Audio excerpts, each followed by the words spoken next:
بسم اللہ الرحمن الرحیم نحمده ونصلي على رسوله الكريم اما بعد فقد قال الله تبارك وتعالى في القرآن المجيد والفرقان الحميد فأعوذ بالله من الشيطان الرجيم بسم الله الرحمن الرحيم إن الله يحب التوابين ويحب المتطهرين صدق اللہ العظیم سبحان ربک رب العزة عما یصفون وسلام علی المرسلین والحمد للہ رب العالمین اللہم صل علی سیدنا محمد وعلی آل سیدنا محمد وبارک وسلم۔ عزیزان محترم، واجب القدر بزرگوں اور میرے دینی اور ایمانی بھائیوں، السلام علیکم ورحمۃ اللہ وبرکاتہ۔ میرے عزیزوں اور ساتھیوں، اسلام بہت ہی پاکیزہ اور صفائی پسند دین ہے جو اپنے ماننے والوں کو پاکیزگی اور طہارت کی تعلیم دیتا ہے، اور ہر وہ چیز کہ جو پاک ہے، صاف ہے، طیب ہے، اس کی طرف رغبت دلاتا ہے، اور ہر وہ چیز جو غلیظ ہے، ناپاک ہے، گندی ہے، اس سے بچنے کی تمہید باندھتا ہے اور اس سے بچنے کی کوشش کرواتا ہے۔ اسلام کی پوری تعلیمات کی بنیاد پاکیزگی اور طہارت پر ہے۔ اللہ تبارک و تعالیٰ نے اپنے آخری پیغمبر محمد رسول اللہ صلی اللہ علیہ وسلم کو بنی نوع انسان، قیامت تک آنے والے تمام انسانوں کی زندگی کے ہر ضروری مسئلے پر، ہر ضروری کام پر رہبری کے لیے قرآن اور حدیث کی شکل میں جو شریعت مطہرہ عطا فرمائی ہے، اس کے سارے اصول طہارت اور پاکیزگی پر ہیں، اور طہارت، پاکیزگی، صفائی یہ خود انسان کی فطرت کی پکار بھی ہے، کیونکہ انسان اللہ کی دوسری مخلوق سے افضل ہے، اور انسان کی فطرت، انسان کا مزاج صفائی پسند ہے، اور یہ صفائی کو اور پاکی کو قبول کرتا ہے۔ ہم دیکھتے ہیں کہ جس قدر اہتمام اسلام کے اندر پاکی اور صفائی کا ہے، وہ دوسرے مذہبوں میں نہیں ہے۔ دوسرے مذہبوں میں پاکی، ناپاکی، گندگی اور اس کے اصول کا کوئی کہیں دور دور تک کوئی نام و نشان ہمیں نہیں ملتا۔ باقی بعض مذہب تو ایسے ہیں کہ ان کے یہاں غلیظ ترین چیز کو بھی پوتر سمجھ کر پیا جاتا ہے۔ وہ غلیظ ترین چیز، ناپاک چیز کہ جس کو انسان کی عقل تک تسلیم نہیں کرتی، اس گندی چیز کو وہ پینا اپنے لیے بہت پوتر سمجھتے ہیں، اور وہ پیشاب تک کو پی جاتے ہیں۔ لیکن اسلام کتنا عظیم دین ہے کہ جس کے اندر اپنے ماننے والوں کو طیب اور پاک اور حلال چیزوں کی طرف رغبت دلاتا ہے، حتیٰ کہ وہ چیزیں کہ جو غلیظ ہیں، جو ناپاک ہیں، ان سے بچنے کی مکمل ترغیب دلاتا ہے۔ یہاں تک کہ بول و براز یعنی پیشاب اور پخانے اور استنجے کے مسائل بیان کرتا ہے۔ جب صحابہ کرام کو اللہ کے رسول صلی اللہ علیہ وسلم نے پیشاب اور پخانے کرنے کا طریقہ سکھایا تو مشرکین مکہ نے مذاق اڑانا شروع کیا۔ وہ یہ کہنے لگے کہ بھائی دیکھو، اب ان کے نبی انہیں پیشاب اور پخانہ سکھا رہے ہیں، کرنا سکھا رہے ہیں۔ تو ان کے اس استہزاء پر، ان کے اس اشکال پر حضرت سلمان فارسی رضی اللہ تعالیٰ عنہ نے جواب دیا تھا، جس کو مسلم شریف میں روایت کیا گیا ہے۔ حضرت سلمان فارسی رضی اللہ تعالیٰ عنہ نے فرمایا کہ ہاں، ہمارے نبی ہمیں پیشاب اور پخانے کا طریقہ سکھاتے ہیں، اور اس میں کوئی بری بات نہیں، بلکہ یہ تو ضروری چیز ہے۔ اور تفصیل آگے بیان کی کہ ہمارے نبی ہمیں یہ بھی سکھاتے ہیں کہ قضائے حاجت کے وقت، یعنی پیشاب اور پخانے کے وقت، اپنا رخ اور اپنی پیٹھ قبلے کی طرف نہ کرو، اور سیدھے ہاتھ سے استنجا نہ کرو، اور 3 پتھروں سے، 3 ڈھیلوں سے استنجا صاف کیا کرو۔ ہمارے نبی ہمیں اس حد تک سکھاتے ہیں۔ بتائیے کسی مذہب کے اندر ایسی معمولی سے معمولی چیز کو بھی سکھایا ہو؟ یہ اسلام ہے، یہ اللہ کا دین ہے، انسان کو بنانے والے خالق کا دین ہے۔ اس نے انسان کو زمین پر رہنے کے لیے جو جو ضروری مسائل پیش آنے تھے، سب اپنے نبیوں کے ذریعے انسانوں کو سکھائے۔ وہ کیوں نہیں سکھاتا؟ کیونکہ پاکی ہی آدھا دین قرار دیا گیا۔ اگر آپ پاک نہیں ہیں، تو بہت بڑی خیر سے محروم ہیں۔ لہٰذا آپ کا ظاہر بھی پاک ہونا چاہیے اور باطن بھی پاک ہونا چاہیے۔ جس طرح سے ہم اپنے جسم اور اپنے لباس کو پاک رکھنے کی فکر کرتے ہیں، ویسے ہی ہمارا باطن، ہمارا دل اور دماغ بھی پاک ہونا چاہیے۔ اس کی بھی صفائی کی ضرورت ہے۔ ہمارا دل، ہمارا دماغ گناہوں سے، شرک سے، بدعات سے، ان خرافات سے، ان گندگیوں سے پاک ہونا چاہیے، اور ہمارا جسم ظاہری ناپاکیوں سے پاک ہونا چاہیے۔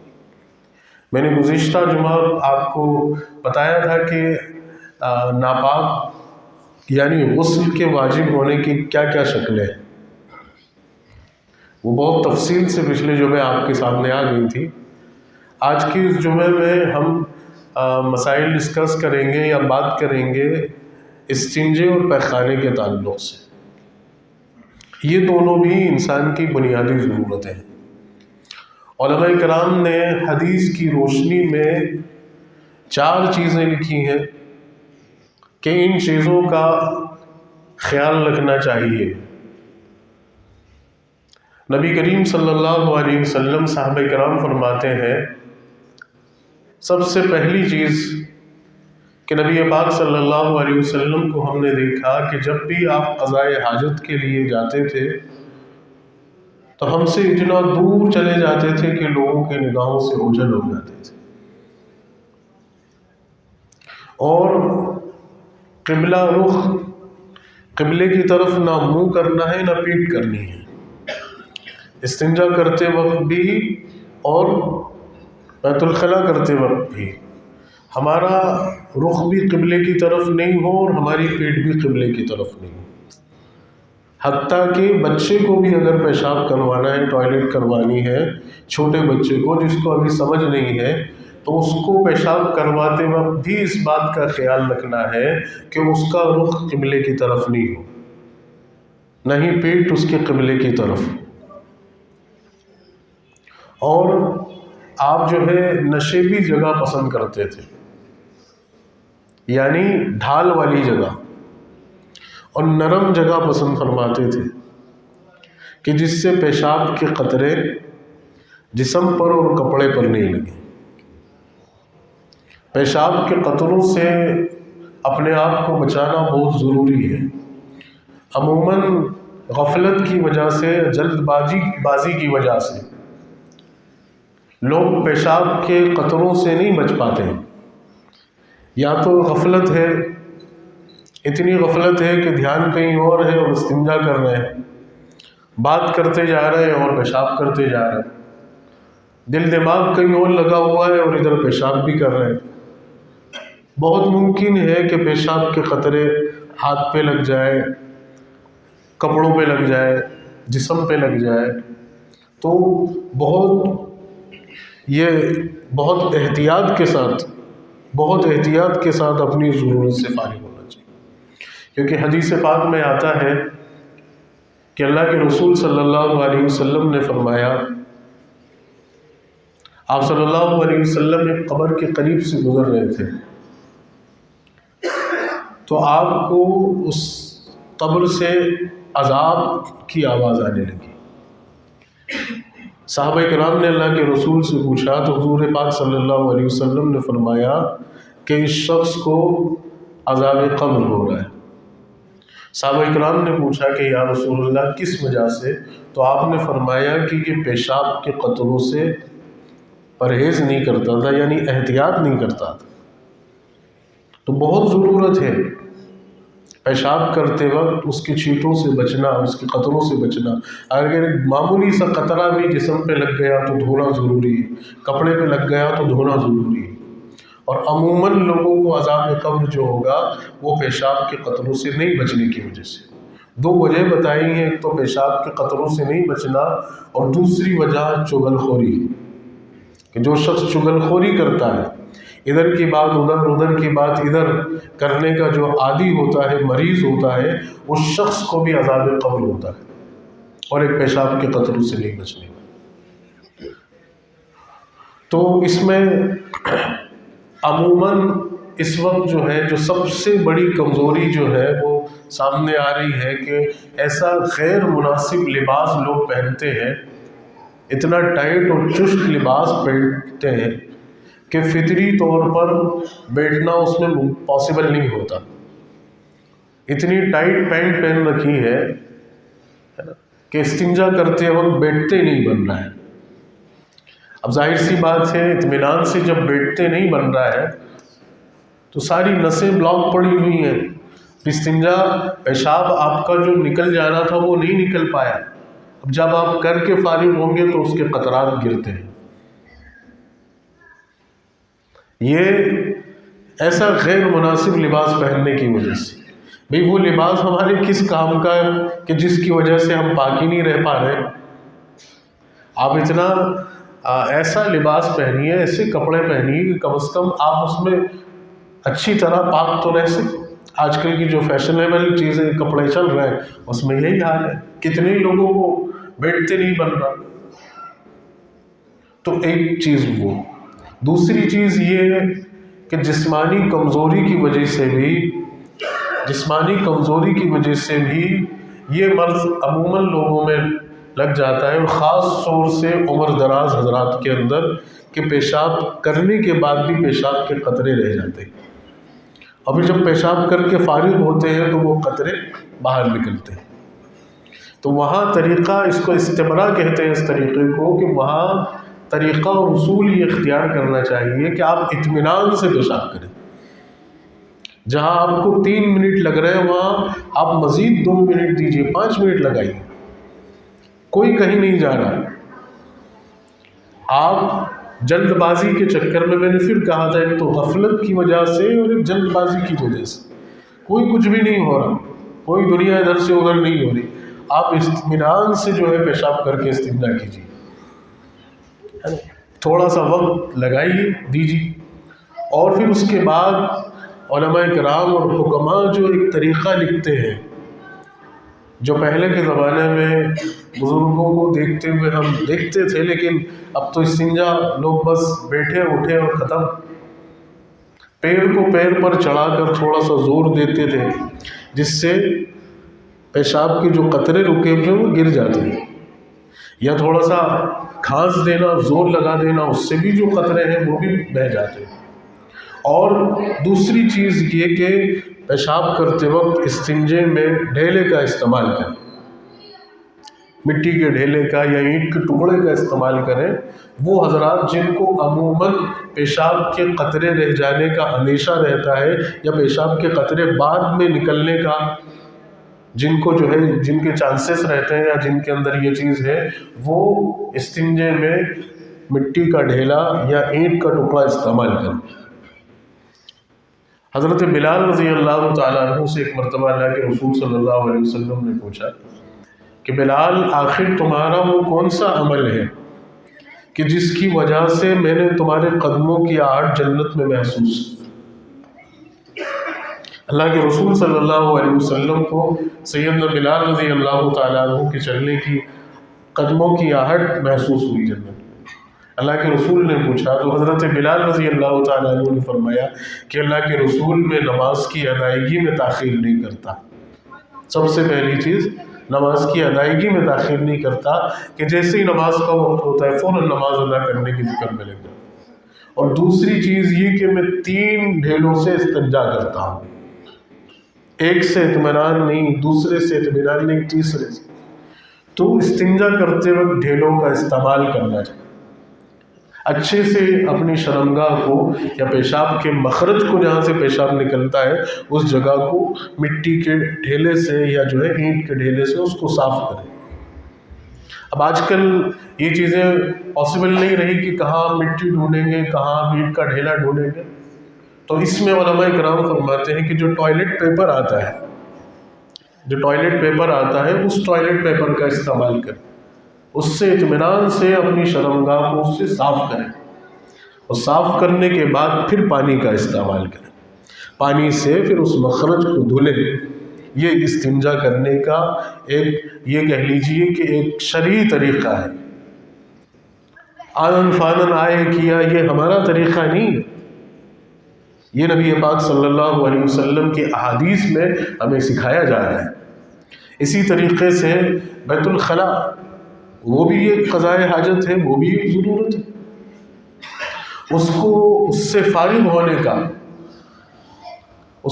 ہونے کا بھی جو بہتر اور مناسب اور شرعی طریقہ جو علماء کرام لکھتے ہیں وہ یہ ہے کہ آپ ننگے سر ٹوائلٹ میں نہ جائیں۔ میں نے پچھلے ہفتے غسل کے تعلق سے غسل کا جو مسنون طریقہ آپ کے سامنے بتایا تھا، امید کرتا ہوں کہ آپ نے اس پر عمل کیا ہو۔ اب یہ جو طریقے بتائے جا رہے ہیں اس پر بھی عمل کیجیے، اس کو عمل میں لائیے۔ ننگے سر ٹوائلٹ میں نہیں جانا، ٹوائلٹ میں جانے سے پہلے ٹوائلٹ کی دعا پڑھیں، بیت الخلاء یا استنجا کرنے جانے سے پہلے اس کی دعا پڑھیں، جو مسنون دعا اللہ کے نبی صلی اللہ علیہ وسلم سے منقول ہے کہ اللہم انی اعوذ بک من الخبث والخبائث، کہ اللہ اس ناپاک اور غلیظ جگہ موجود شرارتی جنوں سے میں تیری پناہ چاہتا ہوں۔ یہ جب دعا آپ کر لیں گے تو اس دعا کی برکت سے ٹوائلٹ کے اندر موجود خبیث جنوں سے اللہ آپ کی حفاظت فرمائے گا، کیونکہ اس غلیظ جگہ، اس گندی جگہ ان خبوثوں کا ان کا ڈیرا ہوتا ہے، اور پھر وہ وہاں جا کر لوگوں کو پریشان کرتے ہیں، ستاتے ہیں۔ سر ڈھک کر جائیں، داخل ہونے سے پہلے دعا پڑھ لیں، اور خیال اس بات کا کریں کہ قبلے کی طرف نہ رخ ہو نہ پیٹھ ہو۔ آپ جب ٹوائلٹ کو بنائیں، جب پلان کریں مکان بنانے کا، تو اس چیز کا خیال شروع ہی سے رکھیں کہ ہمارے گھر کی ٹوائلٹ نہ اس کا رخ قبلے کی طرف ہو، نہ پیٹھ ہماری قبلے کی طرف۔ بہت احتیاط کے ساتھ اس چیز کا خیال رکھیں، بے حرمتی نہیں ہو بیت اللہ شریف کی، اللہ کے گھر کی۔ اب الٹا پیر پہلے اندر داخل کریں۔ اسی طریقے سے اگر گھر کی مستورات ہیں، خواتین ہیں، وہ بھی اس بات کا خیال رکھیں کہ وہ ننگے سر جو ہے ٹوائلٹ میں نہیں جائیں۔ جس طرح مردوں کو سر ڈھانپ کر جانا ہے، ویسے خواتین وہ بھی اپنے بالوں کو دوپٹے میں یا کپڑے سے ڈھانپ کر اندر داخل ہوں۔ ان کے لیے بھی یہی طریقہ ہے کہ پہلے الٹا پیر داخل کریں، دعا پڑھ لیں، الٹا پیر داخل کرنے کے بعد پھر بیت الخلاء سے آپ فارغ ہوں۔ بیٹھنے تک کا طریقہ علماء نے لکھا ہے کہ الٹے پیر پر زور دے کر بیٹھیں، الٹے پیر پر زور دے کر بیٹھیں، جس سے آسانی سے فارغ ہونے میں سہولت ہوتی ہے۔ زیادہ وقت وہاں نہیں لگائیں، وہ اچھی جگہ نہیں ہے زیادہ بیٹھنے کی، وہاں پر سوچنا، گنگنانا، باتیں کرنا، یہ تمام چیزیں ناجائز ہے۔ حتیٰ کہ اگر کسی کو چھینک بھی آ جائے تو چھینک کے جواب میں الحمدللہ بھی نہیں کہ کوئی اگر سلام کرے، کسی کے سلام کی آواز کانوں میں پڑے تو اس کا جواب بھی نہیں دینا فوراً۔ وہ اچھی جگہ نہیں ہے۔ آپ کے قریب میں اگر نجاست رکھ دی جائے تو کیا آپ وہاں بیٹھنا گوارا کریں گے؟ تو وہ تو ہے ہی اس کا مقام، وہاں زیادہ وقت لگانا، زیادہ دیر بیٹھنا، زیادہ دیر سوچنا وہ اچھی بات نہیں ہے۔ اور کچھ لوگوں کو فارغ ہونے میں وقت لگتا ہے تو اس کا ریزن تلاشی ہے کہ آخر کیوں ہمیں وقت لگتا ہے۔ عموماً اگر قبض کی بیماری رہتی ہے، قبض کی بیماری ہے، پیٹ اچھے سے صاف نہیں ہوتا تو قبض کی بیماری ہے، اور جس کو قبض کی شکایت ہے، قبض کی بیماری ہے، وہ آسانی سے فارغ نہیں ہو پاتے، انہیں پھر وقت بھی لگانا پڑتا ہے، زور بھی لگانا پڑتا ہے۔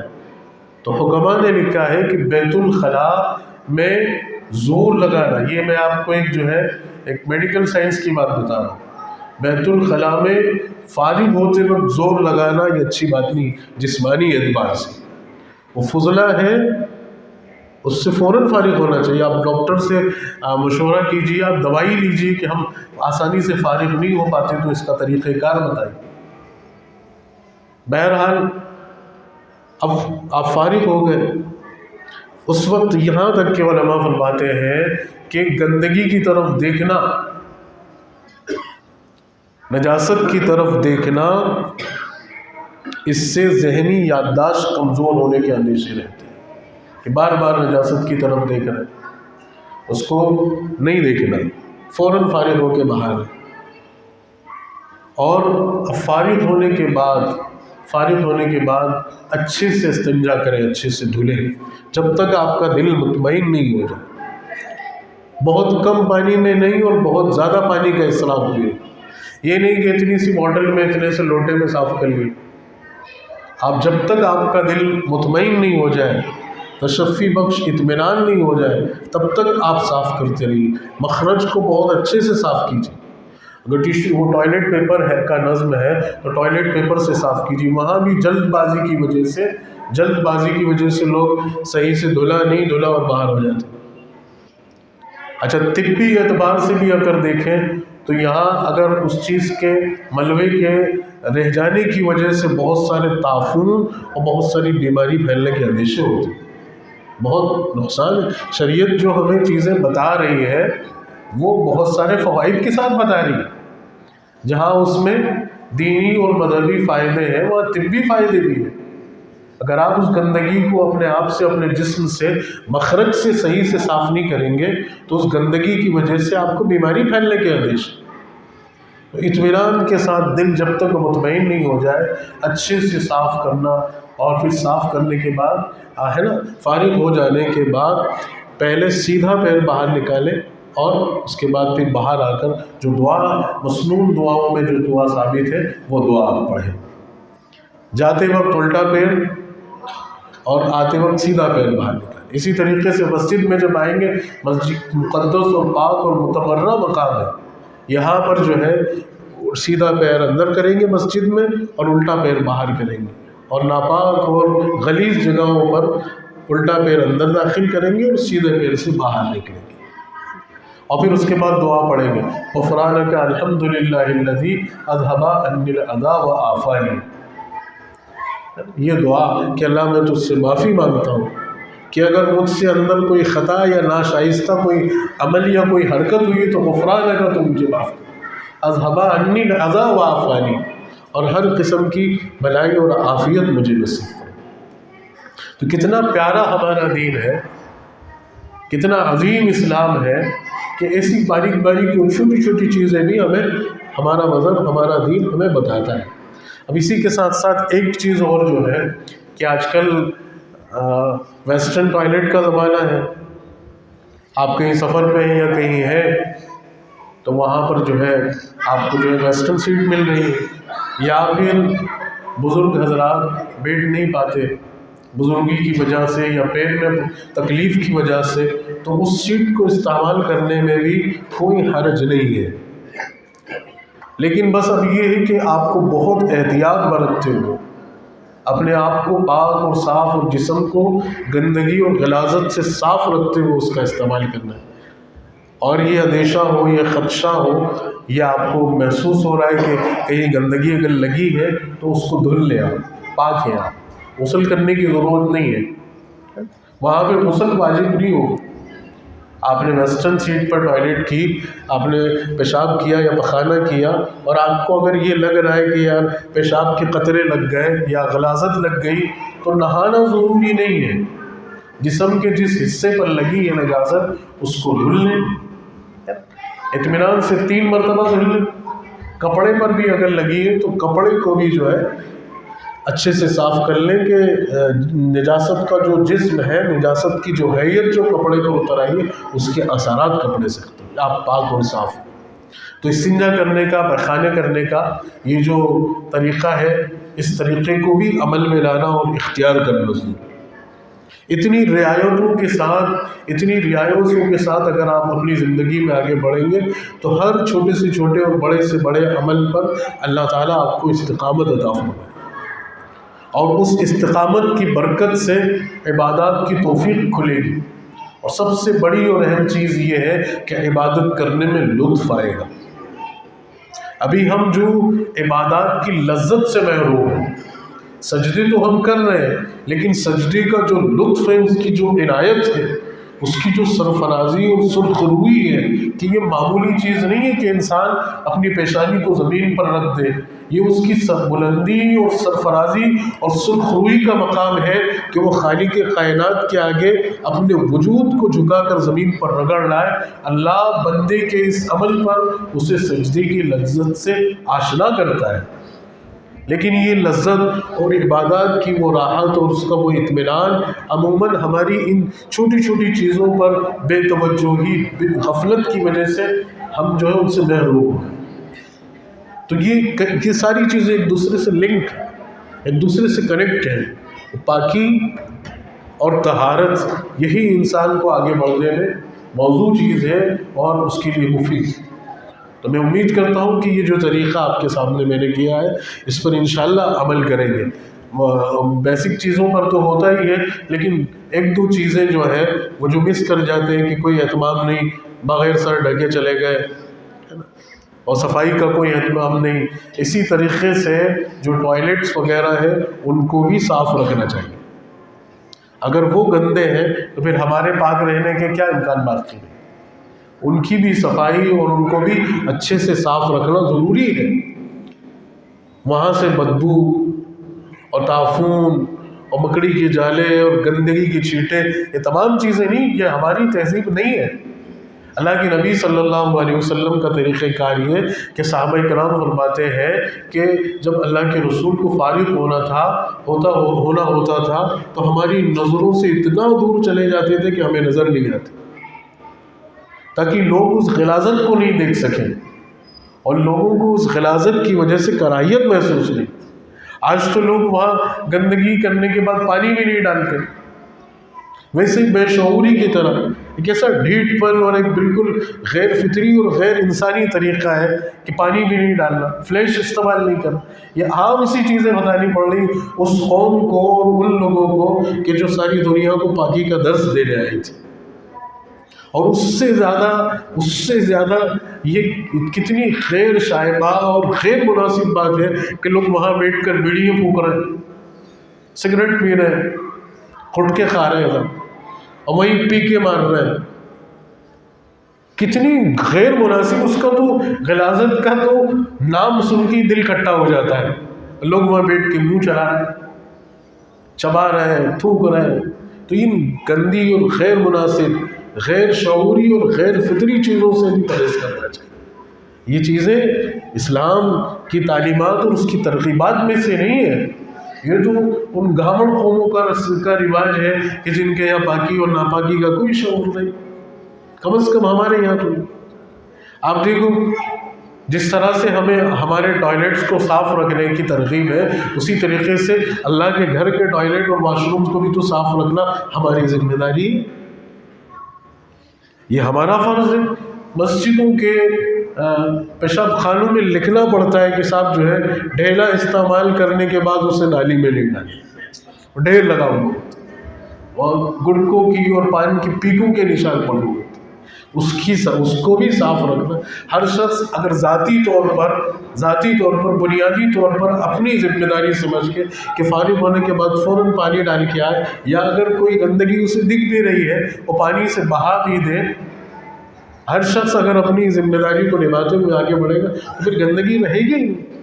لیکن آج دیکھو جا کے سب سے زیادہ گندے اگر جو ہے تو وہ اگر مسجد انتظامیہ جو ہے اچھی ہے، منظم ہے، تو وہ تو بیچارے کسی کو پیسے دے کے کروا لیتے ہیں. لیکن جہاں پر اس طرح کا کوئی نظم و ضبط نہیں ہے، اتنے برے ہیں کہ وہاں قدم رکھنے میں بھی کرائیے لگتی، اس قدر بدبو اور گندگی اور یہ اور وہ. اب میں آپ سے یہ نہیں کہہ رہا کہ آپ سب جائیے جمعے کے بعد انصاف کریں، بس اتنی تو بات کہہ سکتا ہوں، میرا حق ہے کہ استعمال کرنے کے بعد اس گندگی کو ہم وہاں سے بہا دیں، یا ہم کوئی اپنی ذات سے ایسا کام نہیں کریں کہ جس کی وجہ سے وہ نالی بلاک ہو جائے یا کسی کو لکھنا پڑے کہ بھائی یہ کرنا ہے وہ کرنا. تو یہ صفائی کا خیال رکھنا. اسی طریقے سے اپنے گھر کی صفائی بھی لازمی اور ضروری ہے. ہمارے گھروں کو بھی صاف ہونا چاہیے. پاک ہونا ایک الگ چیز ہے اور صاف ہونا ایک الگ چیز ہے. اس میں کوئی دو رائے نہیں کہ ہمارے گھر پاک ہیں الحمدللہ، اور اللہ تعالیٰ تاعمر ہمارے گھروں کو پاک رکھے شرک اور بدعات سے بھی اور غلاظت اور ناپاکی سے بھی. کہ ہم وہ لوگ نہیں ہیں کہ جو ہے پوتر سمجھ کے کسی جانور کا پیشاب اپنے گھروں کی دیواروں پہ چھڑکے. اللہ کا کتنا بڑا احسان ہے کہ کیسا مبارک دین دیا کہ جس نے پاکی اور ناپاکی کا شعور سکھایا ہے. ورنہ تو آپ دیکھو کہ لوگ جانوروں کی شرمگاہوں کے پیچھے چلو لگا کے کھڑے ہوئے، ان کی غلاظت، ان کا گوبر کھانا پوتر سمجھ رہے اور ان کا پیشاب پینا پوتر سمجھ رہے. انسانی عقل تسلیم نہیں کری. اللہ کا کتنا بڑا احسان ہے، کیسا مبارک دین ہے. تو یہ تو الحمدللہ ہمارے گھر پاک تو ہے ناپاکیوں سے، لیکن صاف بھی ہونے چاہیے. رکھتے ہیں آپ صاف، لیکن اور مزید اہتمام کیجیے صفائی کے. گھروں میں گندگیاں، گھروں میں کسی بھی قسم کی بو، یہ غیر مناسب چیز ہے. مذہب اسلام کی ترغیبات میں سے اور تعلیمات میں سے یہ ہے کہ گھر اگرچہ کچا ہو لیکن صاف ہو. پاک نہیں، صاف ہو، کہ وہاں کسی بھی قسم کا کچرا ہے نا، یا کسی بھی قسم کا کوئی غیر استعمال والا سامان بھی ہمارے گھروں میں نہیں ہونا چاہیے. آپ اپنے گھر کو منظم رکھیے، سسٹمیٹک رکھیے. جو چیز جس جگہ پر ہونی چاہیے وہاں. عموماً لوگ استعمال کر کے پٹک دیتے ہیں، اور گھر کے مرد حضرات آج یہ نہا کر آئے، تولیہ استعمال کیا اور پڑا ہوا ہے، اب وہ خواتین سمیٹتی پھر رہی. آپ کی بھی ذمہ داری ہے. یہ گھریلو کام آپ کے گھر کے آپ نہیں کریں گے تو کون کریں گے؟ پاؤچ کھانے والے پاؤچ کھایا، وہی پاؤچ اس کا پیکٹ پھینک دیا. اور گھر کے جوتے، یہاں تک کہ اس چیز کا بھی خیال رکھنا چاہیے کہ آپ کا جو ہے وہ جوتے چپل اتارنے کا جو طریقہ وہ بھی ایک منظم اور ایک سسٹمیٹک لگنا چاہیے، کہ کوئی آئے تو اسے لگے کہ ہاں یہاں وہ قوم رہتی ہے کہ جس کو اللہ تعالیٰ نے دنیا کی قیادت کی ذمہ داری دی. ہم اپنے گھروں کے جوتے چپل کو منظم نہیں رکھ پا رہے تو اللہ انسانیت کی سربلندی اور اس کی قیادت کیا ہمارے سب دے گا. حضرت عمر رضی اللہ تعالیٰ عنہ کا ایک واقعہ مجھے یاد آ رہا ہے کہ امیر المومنین حضرت عمر رضی اللہ تعالیٰ عنہ نے ایک شخص کو کسی ذمہ داری کے لیے ہائر کرنا تھا، اور غالباً کسی صوبے کا ڈسٹرکٹ کلیکٹر یا گورنر انہیں منصوب کرنا تھا. تو آپ رضی اللہ تعالیٰ عنہ کے پاس لوگ انٹرویو کے لیے آ رہے تھے. حضرت عمر بیٹھے ہیں، ان کا آفس ہوگا، ان کا کمرہ ہوگا، چلمن ایک پردہ لٹکا ہوا ہے. لوگ آ رہے ہیں اور انٹرویو لے رہے ہیں، اور حضرت عمر ان کو رخصت کر رہے ہیں، آ رہے ہیں اور رخصت کر رہے ہیں. ایک صاحب آئے، وہاں پر آپ کا ایک جو ہے یہ کہہ لیجئے کہ ایک دربان بھی کھڑا ہوا تھا، ایک آپ کا ورکر کھڑا ہوا تھا جس کا کام تھا، جس کی ڈیوٹی تھی چیزوں کو سنبھالنا اور سمیٹنا.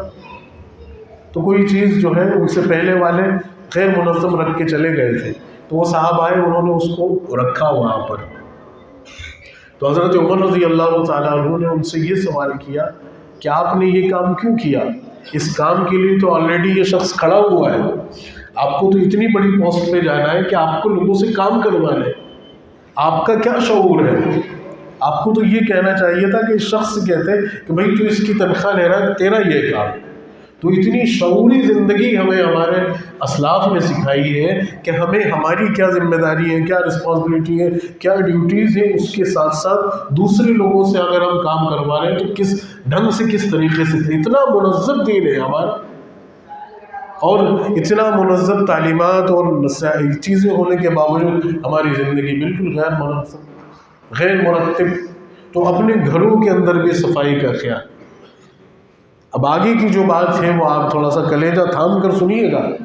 گھروں تک کی بات تو آپ سمجھ رہے، اسی کے ساتھ ساتھ ہماری مذہبی روایات میں یہ چیز ہے کہ جس طرح سے ہمیں اپنے جسم کو، اپنے کپڑے کو، اپنے گھر کو صاف رکھنا ہے، ویسے ہی اپنے محلے اور اپنی گلیوں کو بھی صاف رکھنا،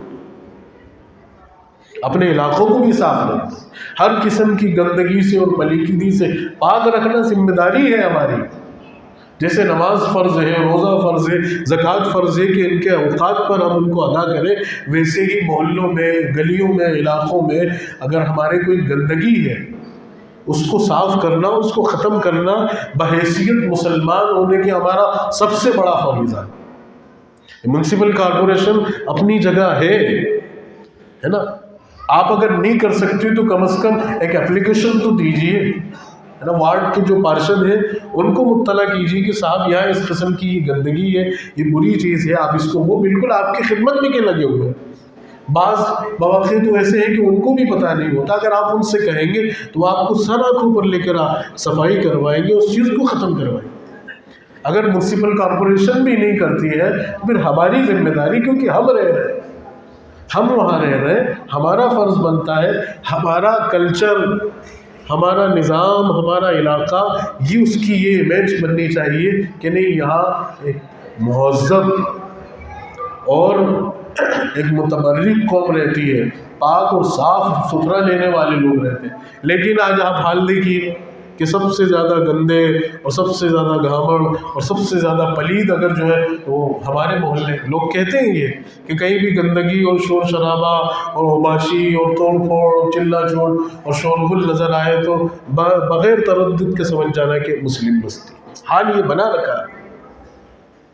یہ اس زمانے میں یہودیوں کی شناخت ہوتی تھی کہ وہ گھامڑ قوم تھی، ان کی بستیوں میں سے بدبو آنا، نالیوں سے پانی بہنا، جسموں سے بدبو آنا، علاقے میں گندگی پڑی رہنا۔ لیکن آج ساری قومیں سدھر گئی، لیکن مسلمان قوم گندی پہ گندی ہوتی جائے، گھروں کے سامنے کچرا پھینکنا، گھروں کے سامنے گندگی پھینکنا، اور گھروں کے سامنے جو ہے اب کوئی فکر نہیں کرنا اس چیز سے۔